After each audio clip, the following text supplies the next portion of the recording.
1 तारीख के दिन इंशाअल्लाह ईद उल अजहा मनाई जाएगी। पिछले 4 महीनों से औरंगाबाद की आवाम ने पूरी तरह से प्रशासन का, पुलिस डिपार्टमेंट का साथ देते आए हैं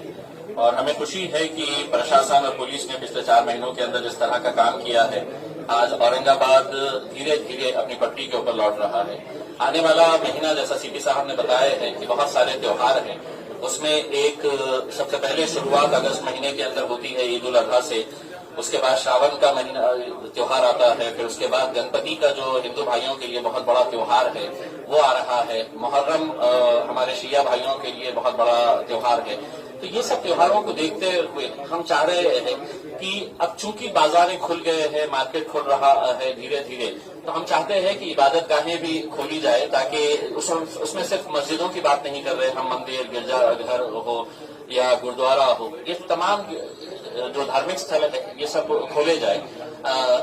इस ईद के ताल्लुक से हमने एक मीटिंग लिए थे मौलाना लोगों के साथ, उलमाओं के साथ, और उस मीटिंग के अंदर ये तय हुआ था कि कुछ जो गाइडलाइंस सरकार की तरफ से आई है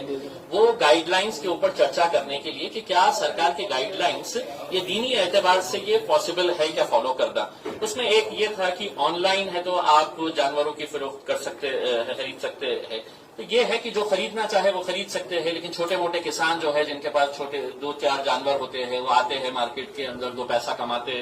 हैं, तो वो हर एक के लिए मुमकिन नहीं है। जो खरीदना चाहे तो बिल्कुल वो खरीद सकते हैं ऑनलाइन, लेकिन जो नहीं खरीद सकते हैं उनके लिए अगर हम शहर के अंदर 6-8 जगह के ऊपर बड़े जो मैदान है वहां पर अगर हम बड़े मार्केट्स अगर एस्टैब्लिश कर दे, ताकि लोगों के अंदर एक हड़कंप न रहे, लोगों के अंदर एक कंफ्यूजन न रहे कि क्या होने वाला है करके, और इसको अभी से ही अगर कर देते हैं, अगले 2 दिन के अंदर हम इसको शुरू करवा देते हैं, तो ना सोशल डिस्टेंसिंग का प्रॉब्लम आएगा और ना कोई दूसरे इश्यूज आएंगे। साथ ही साथ पिछले 4 महीनों के अंदर चूंकि तमाम इबादत गाहें बंद थी, तो अब ये मांग उठने लगी है कि कम से कम ईद की नमाज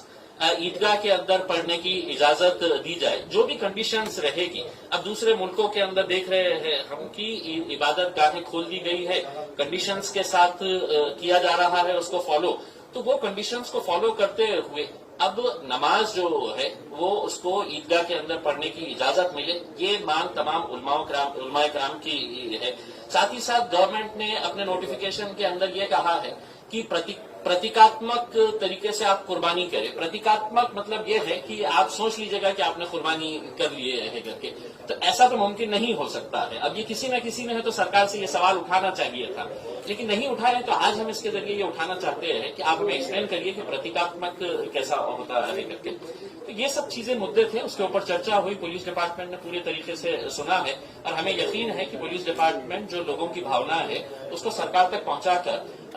जिस तरीके से फेस्टिवल्स कई सालों से, कई सदियों से हम लोग मनाते आ रहे हैं, उसी तरह से अब ये दोबारा जिंदगी को शुरू की जाए, यही अपील।